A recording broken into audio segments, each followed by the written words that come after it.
Isa na namang fighter jets ng China ang naghara sa isang international airspace kung saan gumawa ito ng napakadelikadong maniobra at nagpaputok ng flare sa isang surveillance patrol aircraft. 3 barko naman ng China ang minomonitor ng Australia matapos umanong pumasok ang isa sa mga barko nito sa karagatan ng Australia. At inanunsyo naman ng Armed Forces of the Philippines na ang Pilipinas ay magkakaroon na umano ng 2 submarine bago matapos ang termino ni Pangulong Bongbong Marcos. Kaya't para malaman ang buong detalye ay tumutok at makinig na mabuti.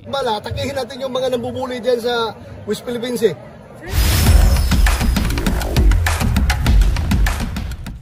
Inakusahan ng Australian Defense Department ang Air Force ng China ng isang hindi ligtas at hindi profesional na pag-uugali kung saan ang fighter jets ng China ay nagpakawala umano ng flares malapit sa isang sasakyang panghimpapawid ng Australia sa panahon ng nakagawi ang operasyon nito sa South China Sea noong Martes. Ayon sa isang pahayag mula sa Australian Defense Department kahapon, ang insidente ay nagsasangkot ng isang Australian P-8 Poseidon Patrol aircraft na nagsasagawa ng routine maritime surveillance patrol sa South China Sea nang biglang sumulpot ang isang PLA Air Force J-16 fighter aircraft at doon ay biglang nagmaniobra at nagpakawala ng flares mula sa napakalapit na distansya sa P-8 Poseidon kung kaya't ang mga flares ay lumipad sa loob ng humigit kumulang 30 metro lamang mula sa P-8 Poseidon ng Australia. Wala umanong mga escort na fighter jets ang nasabing patrol aircraft ng Australia kaya pinaalalahanan nito ang fighter jets ng China. At nang makabalik na ang patrol aircraft ng Australia ay nanawagan ng Australia sa China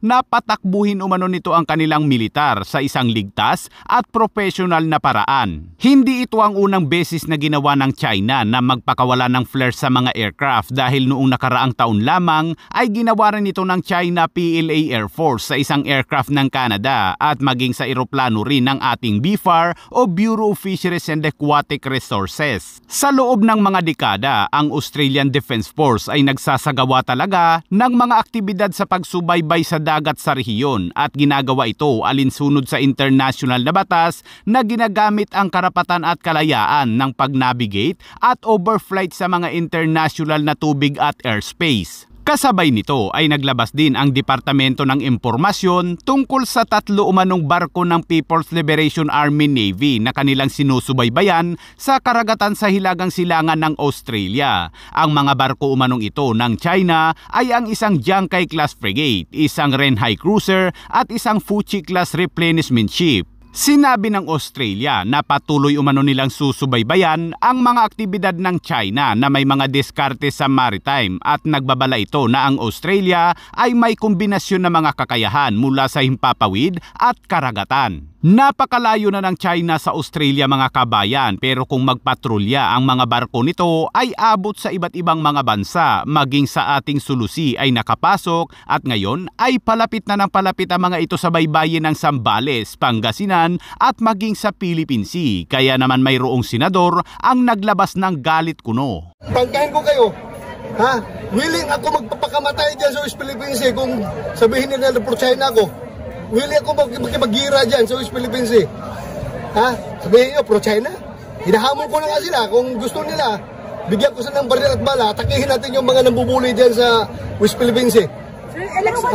Totoo naman kaya yan? Well, sa ibang balita naman mga kabayan, sinabi ng AFP Chief of Staff General Romeo Browner nitong Miyerkules na umaasa ang militar na makakakuha ng hindi bababa sa 2 submarine para sa fleet nito. Ang planong pagkuha ay magiging bahagi ng Re-Horizon 3 ng AFP Modernization Program. Ani Browner, ito ay isang pangarap para sa Armed Forces of the Philippines na makakuha ng 2 submarine. Sa pagiging archipelago ay kailangan nating magkaroon ng ganitong assets dahil mahirap niya talagang ipagtanggol ang isang archipelago.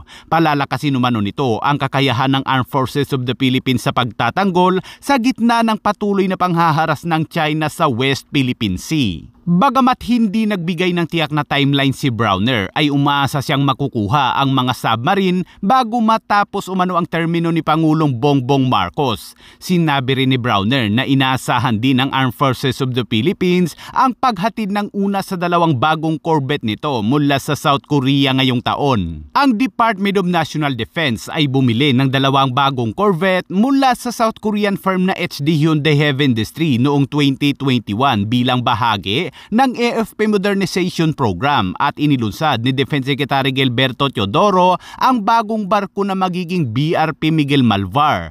Ang mga corvette ay maaari umanong magsagawa ng anti-air warfare, anti-surface at anti-submarine warfare na mga operasyon at maglalayag na ngayong Marso.